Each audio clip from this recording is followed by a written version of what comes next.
If you don't like creepypastas, scary stories, don't watch this video. Today we are going to be reading one creepypasta called The Russian Sleep Experiment, and this is honestly one of my favorite. It's just really eerie and messed up, and as terrible as that sounds, it's very interesting at the same time, so if you've never heard it, it's pretty gnarly. But I personally love it, and I know a lot of other people do too, so without further ado, I'm gonna go ahead and read this. Russian researchers in the late 1940s kept 5 people awake for 15 days using an experimental gas-based stimulant. They were kept in a sealed environment to carefully monitor their oxygen intake so the gas didn't kill them, since it was toxic in high concentrations. This was before closed-circuit cameras, so they only had microphones and 5-inch thick glass porthole-sized windows in the chamber to monitor them. So pretty much, like, all this chamber had was dried food. It says it didn't have bedding, running water, or a toilet. So it only had enough dried food for these 5 people to survive in for 1 month. The test subjects were political prisoners deemed enemies of the state during World War II. Everything was fine for the first 5 days. The subjects hardly complained, having been promised, falsely,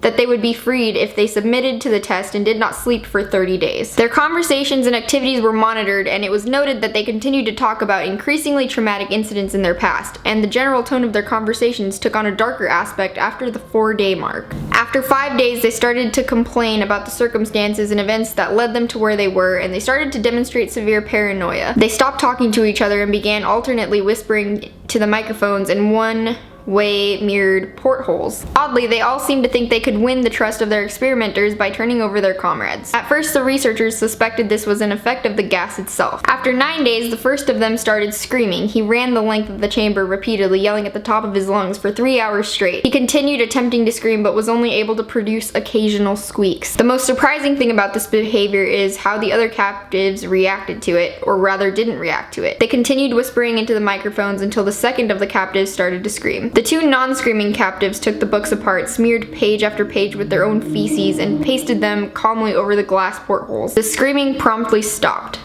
So did the whispering to the microphones. After 3 more days passed, the researchers checked the microphones hourly to make sure they were working, since they thought it was impossible that no sound could be coming with 5 people inside. The oxygen consumption in the chamber indicated that all 5 must still be alive. In fact, it was the same amount of oxygen 5 people would consume at a very heavy level of strenuous exercise. On the morning of the 14th day, the researchers did something they said they would not do to get a reaction from the captives. They used the intercom inside of the chamber, hoping to provoke any response from the captives. They were afraid they were either dead or vegetables. They announced, "We are opening the chamber to test the microphones. Step away from the door and lie flat on the floor or you will be shot. Compliance will earn one of you your immediate freedom." To their surprise, they heard a single phrase in a calm voice response: "We no longer want to be freed." Boy, bye. If I heard that, I think I would quit my job and move to Italy or something. Debate broke out among the researchers and the military forces funding the research. Unable to provoke any more response using the intercom, it was finally decided to open the chamber at midnight on the 15th day. The chamber was flushed of the stimulant gas and filled with fresh air, and immediately voices from the microphones began to object. 3 voices began begging, as if pleading for the life of loved ones, to turn the gas back on. The chamber was opened and soldiers sent in to retrieve the test subjects. They began to scream louder than ever, and so did the soldiers when they saw what was inside. 4 of the 5 subjects were still alive, although no one could rightly call the state of any of them in life. There were chunks of meat from the dead test subjects' thighs and chests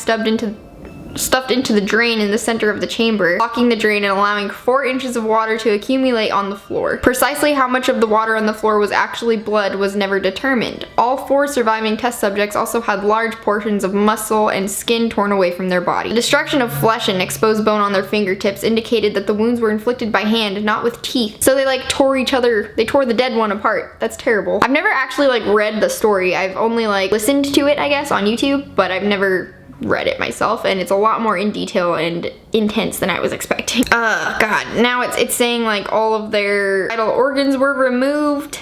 While the heart, lungs, and diaphragm remained in place, the skin and most of the muscles attached to the ribs had been ripped off, exposing the lungs through the rib cage. Most of the soldiers were Russian special operatives at the facility, but still many refused to return to the chamber to remove the test subjects. They continued to scream, to be left in the chamber, and alternately begged and demanded that the gas be turned back on. To everyone's surprise, the test subjects put up a fierce fight in the process of being removed from the chamber. He screamed at the man. "What are you?" he demanded. "I must know." "Have you forgotten so easily?" the subject asked. "We are you.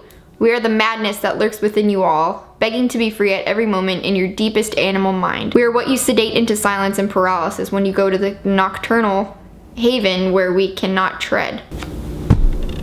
Well, I don't know if you'd see this, but I do have the chills right now. If you guys would like me to read more of these or like do some of these on my personal channel, let me know in the comments below. And if you have any suggestions, let me know, because I am not really like into this stuff. Like, I like creepypasta, but I don't know much about it and I haven't really read many stories. So if you have any specific ones you'd like me to read on YouTube, let me know in the comments below and I will pick some for the next time I make one of these. If you guys even liked it, let me know. Make sure you subscribe to Our World Away, and all of my personal social media links are in the description below as well. I hope you guys enjoyed today's video, and I will see you guys next Friday. Bye. I hope you have a good day and eat a lot of healthy food, and also eat cake because cake is good, and water is good